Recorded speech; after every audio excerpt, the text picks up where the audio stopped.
Assalamualaikum warahmatullahi wabarakatuh. Perkenalkan, nama saya Ajeng Maulida Ramdhani. Pada kesempatan kali ini, saya akan membahas materi mengenai konsep wilayah dan perwilayahan. Nah, adapun pengertian dari wilayah dan perwilayahan. Yang pertama, pengertian wilayah. Wilayah merupakan suatu tempat di permukaan bumi yang memiliki karakteristik tertentu atau khas, sehingga dapat membedakan dari wilayah-wilayah lain di sekitarnya. Sedangkan pengertian perwilayahan juga disebut sebagai regionalisasi, yang merupakan suatu upaya mengelompokkan atau mengklasifikasikan unsur-unsur yang sama pada suatu wilayah. Adapun pembagian wilayah, wilayah dibagi dua, yaitu wilayah formal dan wilayah fungsional. Wilayah formal disebut juga sebagai wilayah homogen, merupakan suatu wilayah yang dibentuk oleh adanya kesamaan dalam hal fisik, seperti iklim, vegetasi, tanah, bentuk lahan, dan penggunaan lahan yang ada di wilayah tersebut. Selanjutnya ada wilayah fungsional. Wilayah fungsional merupakan wilayah yang terbentuk secara internal, di mana bagian wilayah-wilayah tersebut berinteraksi satu sama lain secara lebih intensif dibandingkan dengan wilayah-wilayah lainnya. Nah, selanjutnya ada ciri-ciri wilayah formal dan wilayah fungsional. Ciri-ciri wilayah formal. Yang pertama, memiliki kesamaan fisik atau jenis aktivitas penduduk, bersifat homogen, bersifat statis, dan memiliki kesamaan budaya yang kuat, termasuk aktivitas ekonomi dan identitas sosial kultural yang konsisten di seluruh area. Nah, selanjutnya ada ciri-ciri wilayah fungsional. Yang pertama, adanya arus pertukaran barang, jasa, manusia, informasi, dan ide atau gagasan. Yang kedua, adanya pusat inti atau node sebagai pusat pertemuan arus pertukaran secara terorganisir. Dan yang ketiga, adanya hubungan saling ketergantungan antar wilayah yang menyokong kebutuhan masing-masing. Selanjutnya ada contoh wilayah formal dan wilayah fungsional.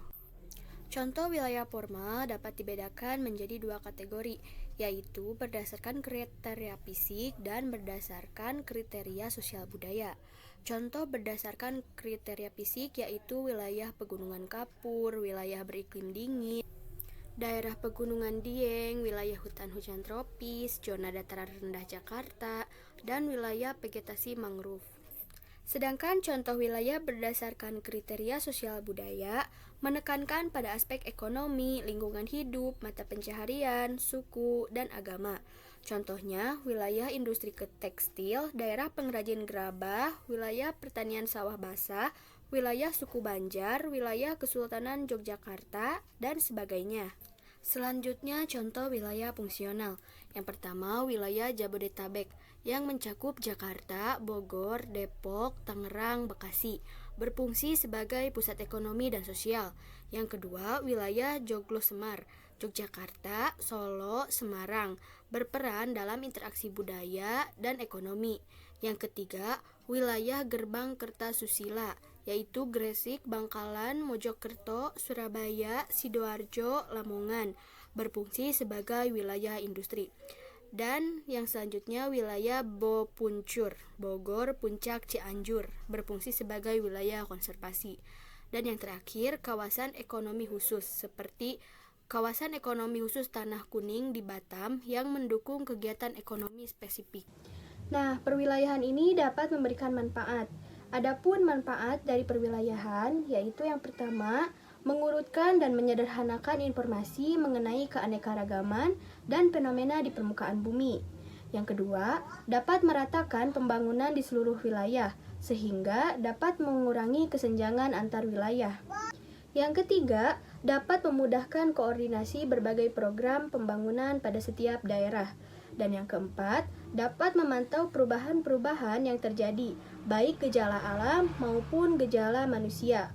Secara garis besar, wilayah digolongkan menjadi 5, yaitu pertama ada natural region atau wilayah alamiah. Wilayah ini digolongkan berdasarkan pada ketampakan alam, contohnya wilayah pertanian dan wilayah kehutanan. Yang kedua, single feature region atau wilayah ketampakan tunggal. yaitu wilayah yang digolongkan berdasarkan pada satu ketampakan. Contohnya, wilayah digolongkan hanya berdasarkan iklim. Yang ketiga, generic region atau wilayah berdasarkan jenis. Wilayah ini didasarkan pada ketampakan jenis atau tema tertentu. Contohnya seperti wilayah hutan hujan tropis yang ditonjolkan hanya flora tertentu. Yang keempat, specific region atau wilayah khusus. Wilayah ini dicirikan berdasarkan pada kondisi geografis yang khas dalam hubungannya, seperti letak, adat istiadat, budaya, dan kependudukan secara umum. Dan yang kelima, faktor analisis region atau wilayah analisis faktor. Wilayah ini digolongkan berdasarkan metode statistik deskriptif atau statistik analisis. Sekian materi yang dapat saya sampaikan mengenai konsep wilayah dan perwilayahan. Semoga bermanfaat. Kurang lebihnya mohon dimaafkan. Terima kasih. Wassalamualaikum warahmatullahi wabarakatuh.